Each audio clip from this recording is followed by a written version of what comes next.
తాకట్టు పెట్టి మరి అప్పుల వ్యవహారానికి సంబంధించి గనులను తాకట్టు పెట్టి అప్పుల వ్యవహారానికి సంబంధించి జగన్మోహన్ రెడ్డి తాజాగా ట్వీట్ ఆంధ్రప్రదేశ్ ప్రభుత్వ ఆర్థిక క్రమశిక్షణ రాహిత్యానికి రాజ్యాంగాన్ని యథేచ్ఛగా ఉల్లంఘిస్తోందనేందుకు ఇది మరో తార్కాణం. 2025 జూన్ 25న ఎన్సీడీ బాండు జారీ చేయడం ద్వారా ఏపీఎండీసీ రెండో దశలో 9.3% వడ్డీతో 5,526 కోట్ల మేర అప్పులు చేసింది. దీంతో ఎన్సీడీ బాండ్ల ద్వారా జారీ చేసిన అప్పు 9,000 కోట్లకు చేరుకుంది. ఈ అంశం మీద హైకోర్టులో విచారణ జరుగుతోంది. దీని మీద ప్రభుత్వానికి ఏపీఎండీసీకి నోటీసులు జారీ చేసిన రెండో దఫా అప్పులు చేసేశారు. రెవెన్యూ వ్యయం కోసం రాష్ట్ర ప్రభుత్వం యథేచ్ఛగా అప్పులు చేస్తున్న స్పష్టంగా తెలుస్తోంది.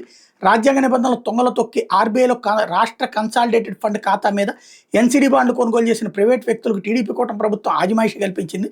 తద్వారా రాష్ట్ర ప్రభుత్వ అధికారులను సంప్రదించకుండా ఖజానా నుంచి నేరుగా నిధులు డ్రా చేసుకునే అధికారం ప్రైవేట్ వ్యక్తులకు కల్పించింది. ఇది భారత రాజ్యాంగం 203, 204, 293 సబ్సెక్షన్ 1 ఆర్టికల్స్ను ఉల్లంఘించడమే. అంతేకాదు ఎన్సీడీ బాండ్లు కొనుగోలు చేసిన ప్రైవేట్ వ్యక్తులు కనీవిని ఎరుగున విధంగా 191,000 కోట్ల విలువైన ప్రభుత్వ ఆస్తి అయిన ఖనిజ సంపద అదన భద్రతగా తనఖా పెట్టింది.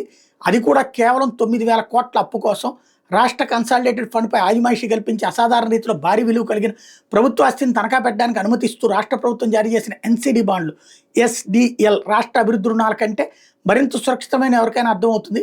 అయినప్పటికీ 9.3% వడ్డీకి ఏపీఎండీసీ ఎన్సీడీ బాండ్లు జారీ చేసింది. ఇది ప్రస్తుతం ఎస్డిఎల్ వడ్డీ రేటు కంటే 2.6% ఎక్కువ. అధిక వడ్డీ రేటు కారణంగా ఏపీఎండీసీపై ఏడాదికి అదనంగా 235 కోట్ల భారం పడుతుంది. ఎన్సీడీ బాండ్ల వ్యవధి 10 ఏళ్లు. అంటే ఈ డబ్బంతా ఎవరి జేబులోకి వెళ్తుందో చెప్పగలరా చంద్రబాబు?